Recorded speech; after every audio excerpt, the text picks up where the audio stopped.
বহুত দিনৰ পৰা আপোনালোকে মোৰ বহুত নিউজ শুনি আছে বহুত অপপ্ৰচাৰ চলি আছে যি নিউজ বাজি আছে তাৰ 10%ও সঁচা নহয় আৰু মই ইমান দিনে একো মাত মাতিব পৰা নাই কাৰণ ইমান হেৰেছমেণ্ট ইমান মেণ্টেল হেৰেছমেণ্ট যোনটো কেতিয়াও মই ভাবাই নাছিলোঁ হ'ব বুলি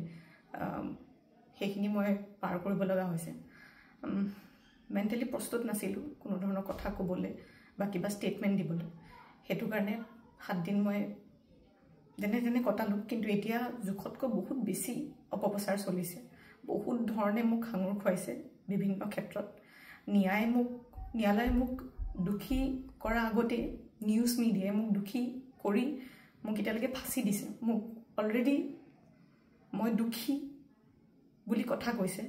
আৰু বহুত ধৰণৰ নিউজ বিভিন্ন ধৰণৰ নিউজ য'ত মোৰ কেছটোৱে ট্ৰেডিঙৰ ওপৰত আছিলে কিন্তু এতিয়া কেছটো অকল মোৰ ওপৰত হৈ গ'ল আজি ফাইনেলি বহুত দিনৰ পিছত সাহস কৰি মই সাৰেন্ডাৰ কৰিব ওলাইছোঁ মই ফুল কোঅপাৰেট কৰিম পুলিচৰ লগত ইমান দিনে কৰিব পৰা নাছিলোঁ মই পলাই ক'তো থকা নাই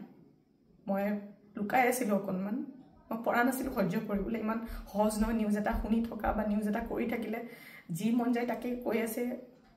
কোনো ধৰণৰ তথ্য নোহোৱাকৈ কথা কৈ আছে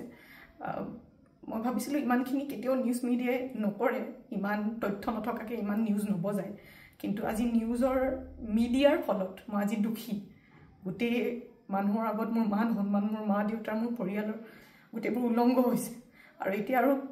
আৰু ধৈৰ্য ধৰিব পৰা নাই চবৰে এটা সীমা থাকে সেইটো কাৰণে আজি